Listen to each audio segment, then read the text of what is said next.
Good afternoon, and welcome to the campus of Fayetteville State University, the second oldest public institution in the state. I would like to formally welcome the Governor, Secretary of Transportation Tony Tata, and State Budget Director Lee Roberts.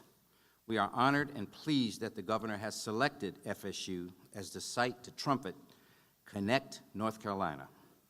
In the audience today are representatives from 7 counties: Cumberland, Harnett, Sampson, Bladen, Robeson, Hoke, and more. And due to constraints of time, I cannot introduce everyone individually. Therefore, I would like to highlight several groups. And I would ask you to stand as your cadre are called. First, the members of the FSU Board of Trustees.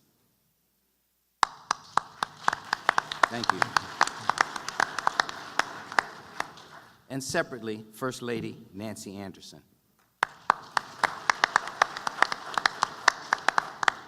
We have several presidents of North Carolina community colleges here with us today and their trustees. Would you please stand? The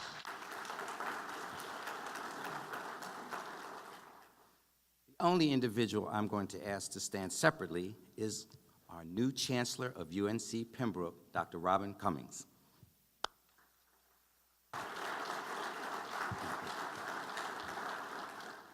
Next, would any sheriffs that are here present please stand? Sheriffs. Thank you. Moose, glad you can make it. Next, I would ask any county commissioners to please stand. Any county commissioners?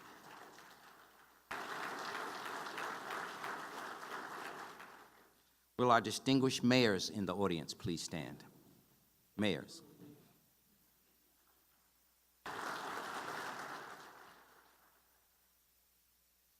City council members from our various counties. City council members, please stand.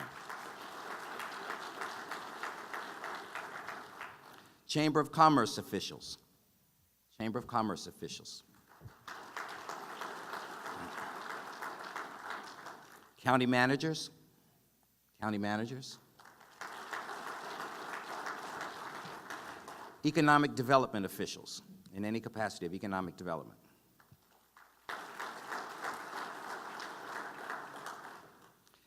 And of course, when you're in Fayetteville, you have to honor the military. So members of the National Guard and the 18th Airborne Corps from Fort Bragg, please stand. Thank you. Of course, there are many other representatives with us today who lend incredible service and commitment to their cities, their counties, and their communities. And now to the matter at hand. Since taking office, Governor Pat McCrory has improved the lives of North Carolinians in 3 key areas: the economy, education, and government efficiency. The governor signed historic tax reform into law that put more money into the paychecks of North Carolinians by reducing personal and corporate tax rates. He streamlined the state's workforce development programs and reformed North Carolina's outdated unemployment insurance system, allowing the state to pay back 3 years ahead of schedule a $2.5 billion unemployment insurance debt owed to the federal government. When Governor McCrory took office, North Carolina had the nation's 5th highest unemployment rate. Under his leadership, the North Carolina employment rate has dropped more than 3 points, and the private sector has created more than 200,000 jobs. These steps, among others, have put more people back to work and have contributed to the state achieving an estimated $400 million surplus. To keep North Carolina growing for generations to come, Governor McCrory unveiled the Connect North Carolina bond proposal. The bonds will finance critically needed facilities at our colleges and universities, our parks, our military bases, and will connect our state's small towns to economic centers through better roads and highways. Governor McCrory's focus on planning for long-term prosperity reflects a lifelong dedication to improving the lives of others, a fact that was evident to the people of Charlotte, who elected him mayor for a record 7 times. Governor McCrory, on behalf of the residents of Cumberland County, the members of the FSU family, I would like to thank you for your service and the impact that you've had on this state. NC Connect will truly facilitate the transformative growth and maturity of Fayetteville State University and other higher education institutions in North Carolina. Thank you, Governor, for being here. Thank you all very much. It's an honor to be here. To my right is Secretary of Transportation Tony Tata, who spent a little bit of time in the military before becoming Secretary of Transportation. He was a general and he also served in Afghanistan and Iraq. And when I interviewed him to be a part of my administration, I actually interviewed him to be either a head of education or public safety. But after he told me about his experiences in Afghanistan of building roads under fire and building infrastructure under fire, I said, you know, maybe you can do it right here in North Carolina. So I'm very honored to have Secretary Tony Tata a part of our team. To my left is Lee Roberts, who has been with us now almost 8 months. Very, very fortunate to have him. He went to Duke undergrad, Georgetown grad school, law degree, extensive business experience.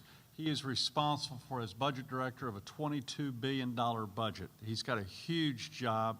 He's trying to balance the revenue coming in and the revenue going out. Works very closely with the Revenue Secretary Lyons Gray.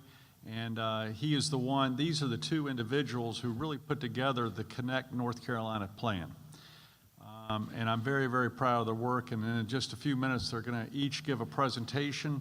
And then afterwards, we want to take your question and get your input on that. By the way, before I go any further, there is, I want to recognize your Chief of Police, Chief Medlock. It's great seeing you.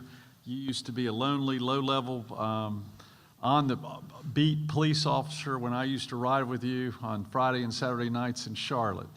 And we saw a lot of activity back there in 1995, 94, 93. And I just want to let the people of Fayetteville know that you got a great police chief. And y'all give him a round of applause. Glad to see my old friend. And Mayor, it's great to see you again too. And I'm very also proud of the new president of Pembroke University. Dr. Cummings was my Medicaid director up until 2 or 3 weeks ago, so I'm very upset with him for leaving. Probably had the most difficult job in the state of North Carolina, but for him to have this other leadership opportunity back in his home, I think is a great tribute to you, Robin. So we're real proud of you, and we're going to miss you in Raleigh, and I'm going to miss working with you, but we'll work with you in another capacity. And to the Chancellor, James, and Nancy, thank you very much. I really appreciate your friendship, and it's an honor to be on your campus. Let me be very brief and to the point, and that is this. We've done well the past 2 years in comparison to a lot of other states in the United States of America. But now is no time to spike the ball. Now is the time we have to prepare for the future. North Carolina right now is the 9th most populous state in the United States of America. In fact, we just passed Michigan. I'll bet if you interviewed most of the people in North Carolina, they do not know we're the 9th most populous state, neither do the people in D.C. know that. But we are. And in the next 10 years, we'll probably drop to 8 or 7. And in other words, we have a choice. We can either prepare for growth or we can anticipate growth. And I'm an old Eisenhower guy. I see some members of the military here. Not only was he a great Allied Supreme Commander during World War II, but he was also a great president. And one of the reasons he was a great president was in the 1950s, he decided to invest in the interstate highway system. And we're benefiting from that today, 3 to 4 generations later from Eisenhower's vision, which connected the East with the West, the North with the South, rural with urban. And it made a huge difference in our quality of life and our future economic development and commerce. Well, I think we need to do the same thing in North Carolina with regards to transportation infrastructure. We can either wait and pretend traffic is not going to come into the future, or we can anticipate and do it now, especially at a time when the interest rates are at the lowest point that we'll ever see in our lifetime. Now is the time to borrow that money at a return where we can pay back within our existing budget with no tax increase whatsoever while maintaining our AAA bond. So we can either anticipate or we can expect future mayors and governors and state legislators and police chief to have to respond to the ever-mounting congestion that's going to come to this region and to regions across the state. So it's not if you need to do it, it's when you're going to do it. And I'd rather do it early at a time when it's less expensive and a time when construction is less expensive and speed up these projects now. So if we do not do these bond referendums, Tony's going to explain to you, you're going to have some major projects right here in the Fayetteville region that will not be done for another decade. Fact. Fact. No questions. Or we can do it now at a low cost.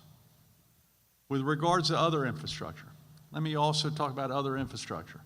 We need to plan for other infrastructure to help our commerce. One infrastructure is related to transportation, which Tony will talk about, the ports of Morehead City and the ports of Wilmington, which is crucial if we want to recruit new manufacturing to this region.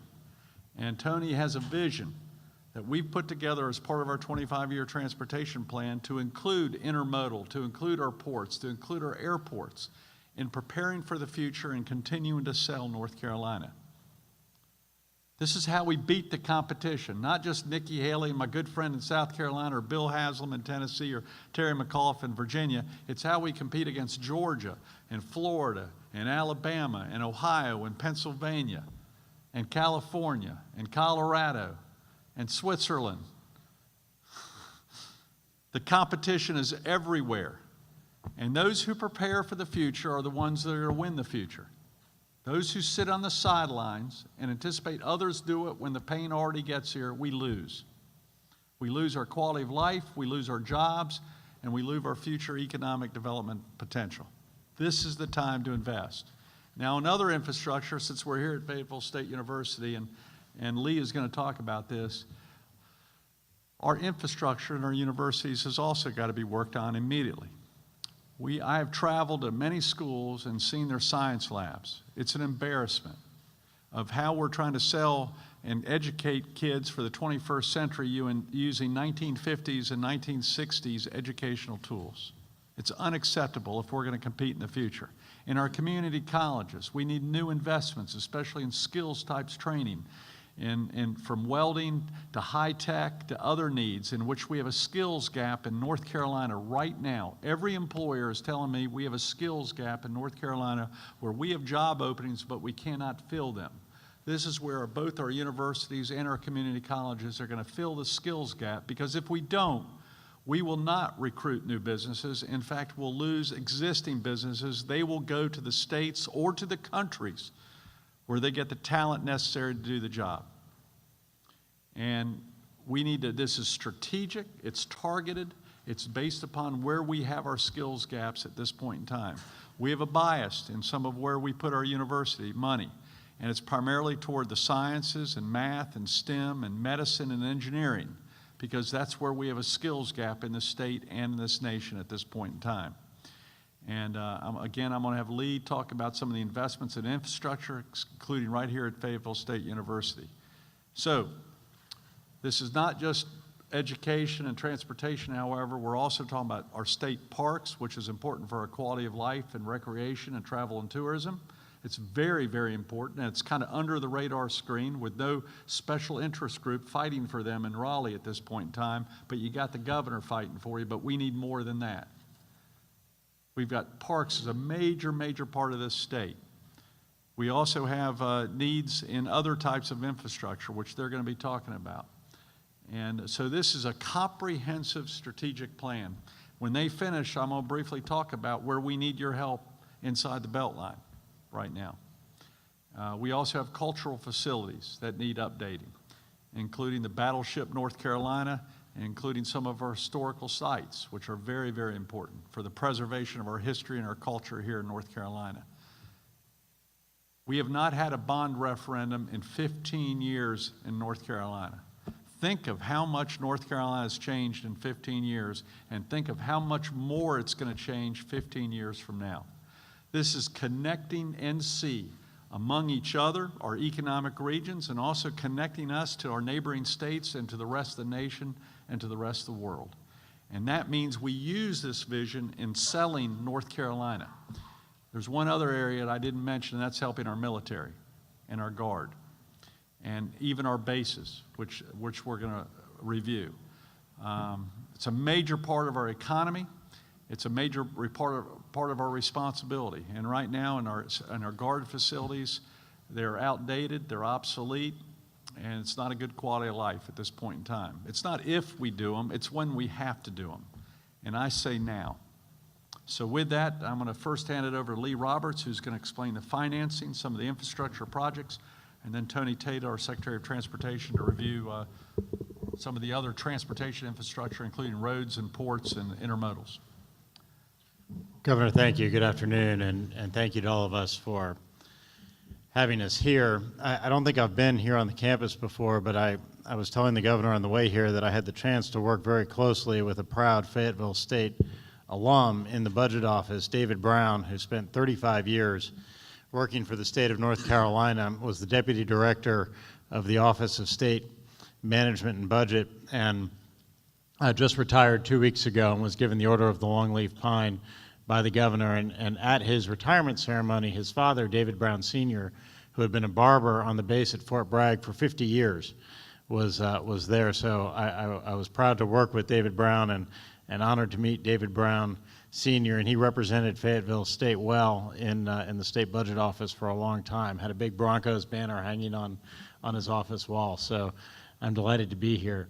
As the governor said, we're proposing a bond package that we think is vital to our long-term competitiveness. We'll be paying for assets over 20 or 25 years that will last 50 years or more. Interest rates are obviously at historic lows. We have a AAA credit rating from all three ratings agencies, and nobody wants to do anything to come anywhere near jeopardizing that. We didn't raise taxes or use gimmicks to balance the budget, and we're not going to raise taxes or use gimmicks to pay for these bonds. They require no new taxes. They're well within our existing revenue profile and debt affordability, and they have broad popular support. You may have seen some of the press coverage last week, polling data showing that these bonds have approval ratings in the high 60%, 68, 60, 69% approval for these bonds. We've been proposing two bonds, one for road projects, which Secretary Tate will talk more about, and one for education, parks, ports, military projects. We have 64 counties represented on that list, and what we did was we asked every part of state government for their most pressing priorities, and we asked them to put those priorities in order. And then we tried to overlay some strategic considerations, like making sure that we had good geographic diversity and making sure that we were reflecting the governor and the state's strategic priorities. So, for example, in the UNC list of projects, the list coming from the UNC system, we tried to make sure that we were putting money towards STEM facilities, science, technology, engineering, and math, the facilities that will help us train the workforce of the future. So these bonds are not going to build new football stadiums or new student centers or things like that. They're going to science buildings and other critical needs where we have to continue to invest to stay competitive, and as the governor says, to replace, in many cases, outdated, dilapidated, overcrowded, sometimes dangerous science facilities that we see on campuses across the state. Significant job creation coming from this proposal, 15,000 to 16,000 jobs created just by the infrastructure bonds, and about 4,300 long-term jobs created from the road bonds, obviously a significant number of shorter-term construction jobs there as well. As the governor said, it's been 15 years since the last general obligation bond issue in North Carolina. As you can see, those gray bars there are the bond issues leading up to the last one. There was a pretty steady pace of responsible bond issuance up until the last one in 2000. Since then, North Carolina has grown by more than 2 million people since our last bond referendum, and it will obviously continue to grow. And so we believe that the only question about these kinds of investments is when we will make them. There's no question about if we need to make them. We need to continue to invest in our infrastructure. We benefit now from the decisions that were made in the past, in previous generations, to make sure that we invested in the infrastructure to meet the needs of a growing state. We need to continue to do that, and we believe that it makes sense to do that now while interest rates are at historic lows. So interest rates have never been lower. Nobody knows when they will start to rise again, but most people think they will start to rise in the second half of this year. Wells Fargo just put out a report last week calling for the Fed to begin raising rates in September. Every quarter of a percentage point that rates go up costs us $7.5 million a year, each and every year that these bonds are outstanding. So we think it makes sense to push ahead and get the bonds on the ballot this year, given that likely rise in interest rates and what that additional cost would be that we don't need to incur. So sometimes we hear people saying, well, geez, it's awfully fast to try to get these bonds on the ballot. Why don't we just take a little bit more time? And our answer is that we can't afford to wait. Everybody always wants more time to deliberate, but in this case, time literally is money. And when rates start to rise, it will cost taxpayers more money to pay for these investments that we need to make. These bonds are easily affordable based on our existing debt affordability. So the Treasurer runs a debt affordability committee that makes sure that our AAA credit rating is protected. As I mentioned, we're one of only 10 states that has a AAA credit rating from all 3 ratings agencies. Our debt service metrics are better than average for those 10 states, so it's not an exaggeration to say that we're in the top 5 states, the top 10% in terms of the strength of our balance sheet, and we're going to keep it that way. So the red line that you see on here is the ceiling of debt service to total revenues that we need to stay below to not jeopardize our credit rating. And the blue line there is where we would be if we didn't issue any new debt.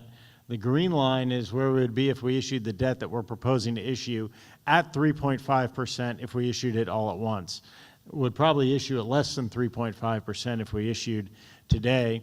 Our outstanding debt, the weighted average on that is about 3.1%. So 3.5 is a good conservative assumption. Even if rates rose to 5.75% or 5.9 on the transportation bonds, that's the orange line. You see there's still plenty of debt affordability. And so we deliberately sized these bonds based on this chart, making sure that we weren't coming anywhere near jeopardizing our existing debt affordability. This is the total level of debt that we would have under this proposal. So the dark blue bars are our existing debt.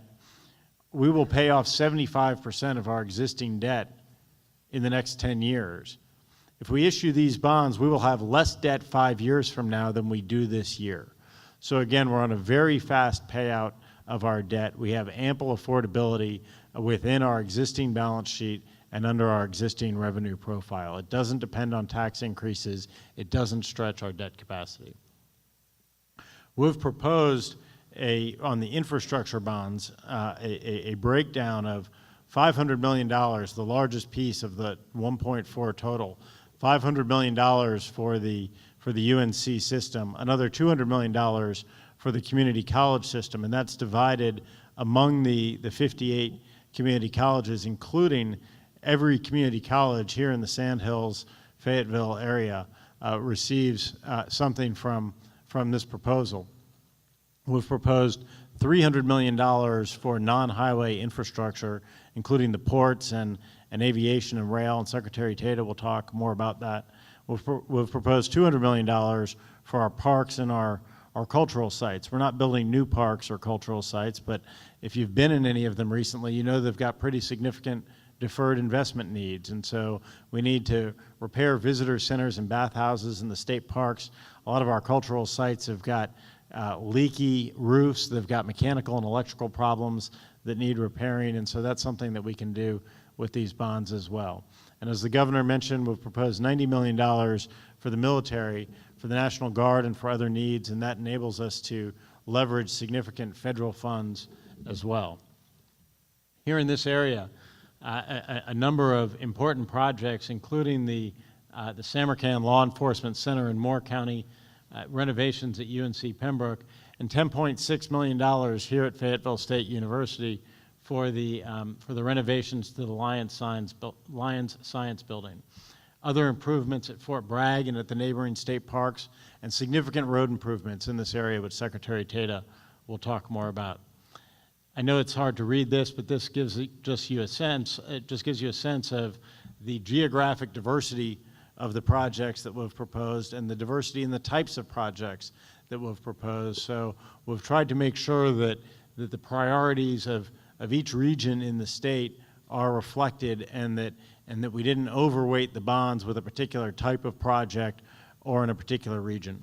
And so with that, Secretary Tata will talk more about the transportation proposal. Thank you, Lee, and it's great to see my good friend Jeff Smith in the crowd here. And I'm sure I had many high and tight haircuts from Mr. David Brown during my time at Fort Bragg. Before I get into this chart, it's important for everybody to understand there are really two buckets of money. There's operations and maintenance, and then there's capital construction. The operations and maintenance fund is called the Highway Trust or Highway Fund. The capital construction fund is called the Highway Trust Fund. And so bills that are out there right now that you may be hearing about that are with the General Assembly address operations and maintenance. There's really nothing right now out there in the General Assembly to address the Highway Trust Fund, which is about $1.5 billion a year for capital construction and expenditure. We have $70 billion worth of projects that the local, metropolitan, and rural planning organizations have submitted from across the state that are declared statewide needs for construction. So you can do the math on $1.5 billion a year for and $70 billion worth of projects. So there is no relief in sight within the General Assembly right now for capital construction. Any money that is raised would be through a raise in taxes or a raise in DMV fees, would be going to operations and maintenance, which is needed. But this bond in particular will address what you can see up here, some very specific projects. The widening of the All-American Freeway. We all know that that needs to be widened in a bad way. That's right now not in the 10-year program that was just approved because it did not make the cut. However, its environmental documents are complete, and it is one of the ones that was just below the line that we didn't have funding for, and therefore it is on the bond list, and that's about a $47 million project. The completion of the Airborne and Special Operations Highway, the I-295, while it is in the 10-year program, it would move up about 4 years to be completed 4 years sooner with the bond. So that, again, we followed the state law on how we prioritize projects. And so where a project such as 295 has its environmental documents done, and even though it's in the current program, we went first to those projects within the program and moved them to the left on the calendar with the bond. And so you would get 295 about 4 years quicker than you might otherwise get it. And over in Sampson County, 24 gets a critical juncture, critical segment gets done as well. And I know when I was a soldier here, paratrooper here, Fort Bragg, 24 is an important road to get to parts east. So those are three of the primary, and you can see the connections there in the Cumberland and Sampson County, Robeson County area down here. And you can see also in the east, there are other key roads such as connecting Little Washington to Williamston, which is at 64 to 17 up into Hampton Roads, and then there's Northampton County, then there's New Bern. There's a connection there between the two major roads in the eastern part of the state, 17 and 70. And more importantly, as you work your way all the way to the right of the map, you've got the ports and rail. So right now, the Port of Wilmington and the bond is scheduled to get $75 million for berth 8, which is sinking into the Cape Fear River, which I got asked, is that a good thing or a bad thing? That's not a good thing to be sinking into the Cape Fear River. And then the Port of Morehead City, we have a private party interest in a public-private partnership to develop Morehead City into a next-generation marine terminal that can handle the deeper draft ships that will be coming through the new and improved Panama Canal that require 50 feet of draft. And so right now we're already authorized at 45 feet in Morehead City, and at high tide you got, that's plus 4 feet. So we're pretty much already there with regard to Morehead City Port, but we don't have the infrastructure. So Radio Island is about 150 acres of very usable strategic terrain, and 125 million for that is key. And then there's a rail intermodal facility that would come out of Wilmington, connect into Wilmington Port, and that would be very important as well. And then there's a $50 million that's set aside for some of the 62 general aviation airports that we have, other rail projects that would bicycle pedestrian and other quality of life type projects. And importantly, the history, the lineage of Department of Transportation is pulling the farmer out of the mud, and there's $50 million set aside for paving unpaved roads. We get 176 of those that get paved. So that's the close-up picture. This is the bigger picture. And so you can see the connections all across the state. And so as you're looking at, I know when I was a paratrooper here, I'd go up to Winston-Salem or over to Charlotte, and those connections are important to family members and soldiers and citizens getting around the state.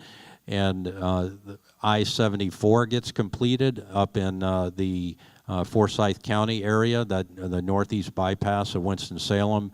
Shelby bypass gets completed, that connects Asheville to Charlotte, then to Wilmington, and other key connections all around the state. And so you can see where the connectivity goes, and as the governor says, this is about connecting people and product as we build out the infrastructure for the state, and the time to do that is now. And that, Governor, completes the briefing. I'm going to say a few comments and we'll take questions, and I'm going to be honored to have the mayor of Fayetteville close us out with a few comments, and I appreciate being here, Nat. Thank you very much. Nate, let me briefly tell you what's happening inside the Beltline with regard to this. And it's very similar to what's happening inside the Beltline in Washington, D.C. and in state capitals across the United States. There's a little paralysis because they've got a lot on their plate, just trying to solve the crisis of the everyday legislation. And they've got a tough job. The legislators have a very, very tough job. It is our job in the executive branch, as it is the job of the chancellor, to think about 10 years from now and 20 years from now, not just to put out the everyday fires and deal with this year's budget. It's our job to deal with the next decade's budget and to do work for the next generation, not just for the next election.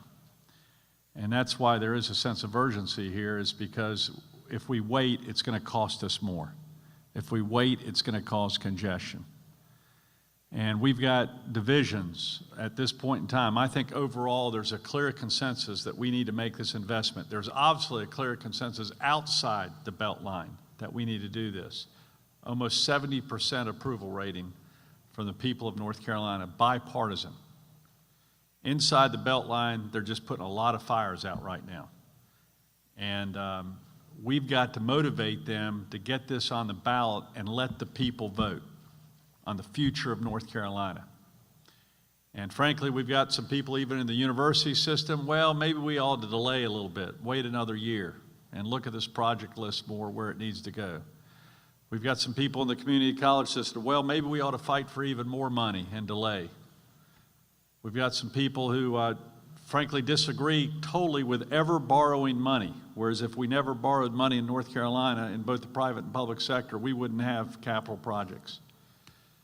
We have some people, frankly, in the Senate right now who have said recently in a public hearing that we're not going to do transportation bonds. Just flat out, we're not going to do transportation bonds. Are you kidding? If we don't do these transportation bonds, the All-American Freeway won't be done for another decade.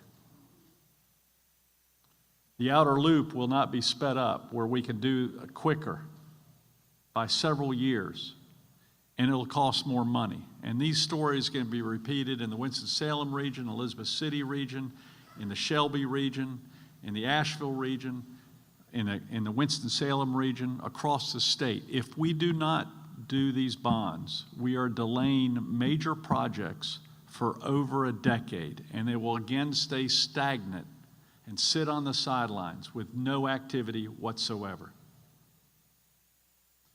If we do not put some money into our universities and community colleges, we're going to be working out of 1960s buildings, which first of all weren't built real well to begin with.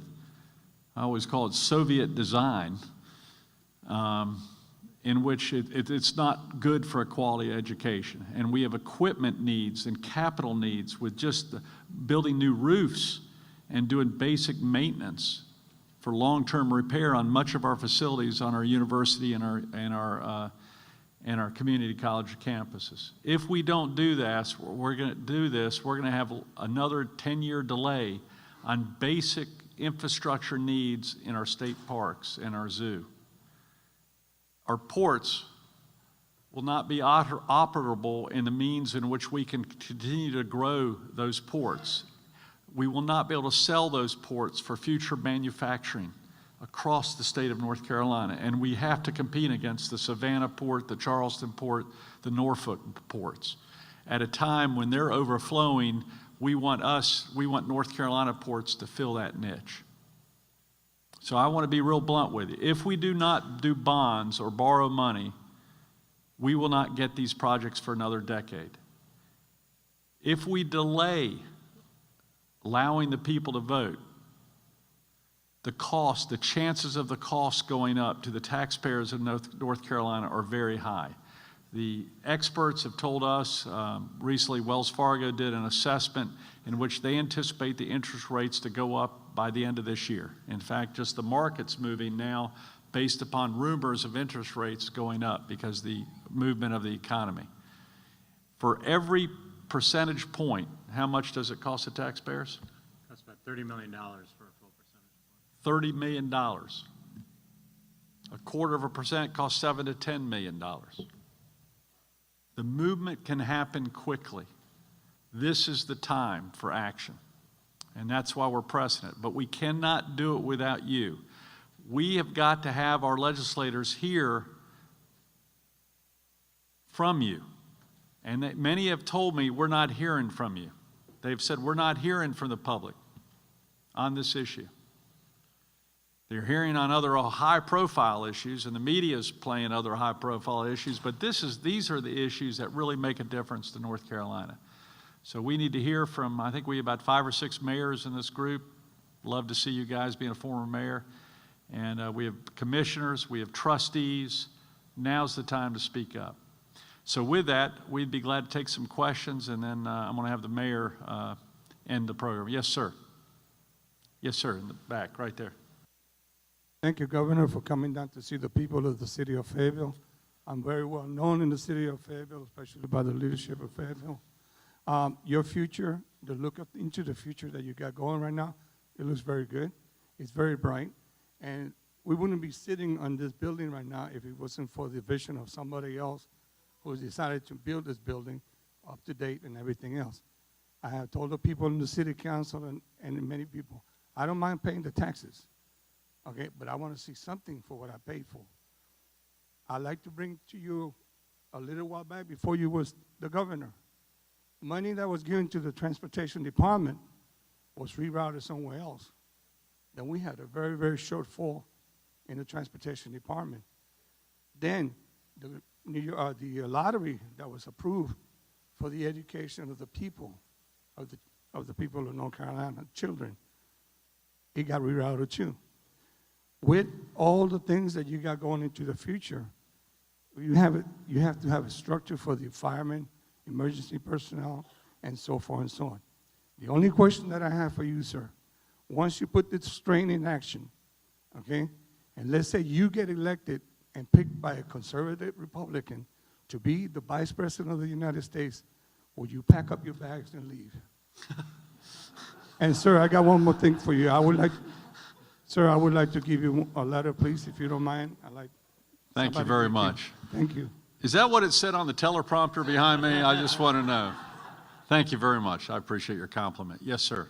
And if everyone can introduce themselves and tell us your association. Bill Chris, Fayetteville City Council. Governor. Yes, sir, Mr. To Councilman. your Secretary of Budget, you indicated that 75% of the bond debt would be serviced by 2026. What is your anticipated date for it to be paid completely?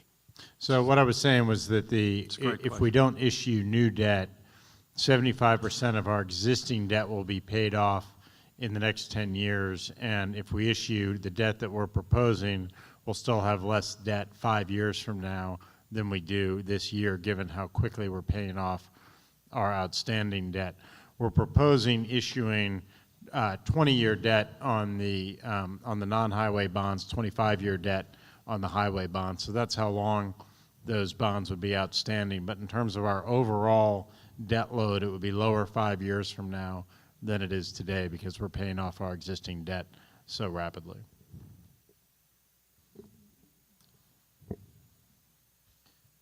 Any other questions or comments? Yes, sir. Governor, thank you for coming. My name's Clark Wooten. I'm a commissioner from Sampson County. Secretary Tata, Mr. Roberts, we appreciate the things you've done for us in Sampson County and this region to move forward.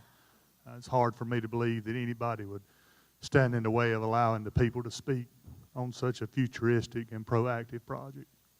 The one thing I would like you to address is, on your comment, it says appoint delegates to help finalize project lists with administration representatives. Could you expound on what that means and how that would operate? Yes, I think I understand the question. Lee, you might want to clarify too. What we're asking for is we've made a proposal to the legislature. We frankly have till June 30th to put this on the ballot. They have the list of proposals. We asked them to review the list of infrastructure proposals, and we welcome their input on the infrastructure. If they have better ideas or can improve upon this, we welcome that input from the administration. Very much welcome both the Senate and the House input. On the Senate, we are basically following state law and the list of projects on the roads. I'm sorry, what did I say? Oh, on the Senate. On the roads, excuse me, we are following state law that was passed by the Senate and House and signed by this governor, which is based upon priority orders of where we have needs based upon congestion, based upon safety, and based upon economic development needs. In addition to that, we have a listing of projects which are permit ready but are sitting on the sideline, and those are the same order that state law requires at this point in time. And we're very supportive of that state law because it takes the politics out of road building. Now, Fayetteville just happens to do extremely well because of the formula, because you have a lot of congestion needs because of your growth and the military involvement. That's the way it happens. Also, Tony will briefly tell you about the gravel the roads. I don't know, did you mention that briefly? I did mention 176 unpaved roads get paved under this scenario. So we've asked the legislature to form a committee and work within their transportation committees to help verify our list for transportation, and we've asked other committees in the legislature to look at, and the leadership to look at our infrastructure list. If they want to add or subtract to it, we of course welcome their recommendations to, and also any recommendations they have to our financial model. But there's a sense of urgency here if we want to take it to the voters in November and do it before the interest rates go up. And that's where we need your help. By the way, one of your senators is chairman of one of the Senate Transportation Committee.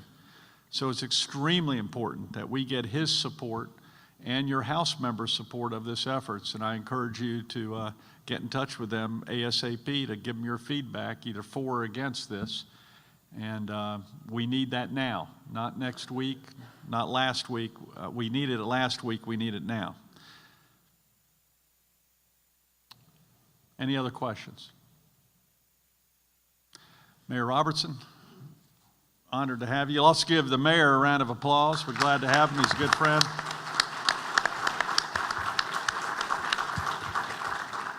Thank you, Governor. It's an honor to be here with you and Secretary Tata.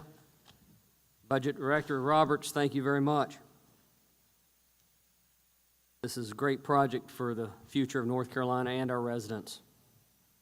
First, I'd like to recognize a couple of local heroes.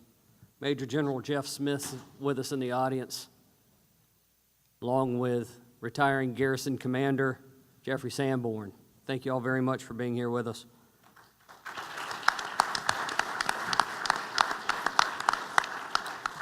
They're great supporters of this community and truly heroes. I'd like to also recognize a few of my colleagues that are here on the Fayetteville City Council. Councilmember Jensen, Crisp, y'all raise your hands so everybody sees you. Councilmembers Jensen, Crisp, Colvin, Arp, and Wright. Thank you so much for joining us.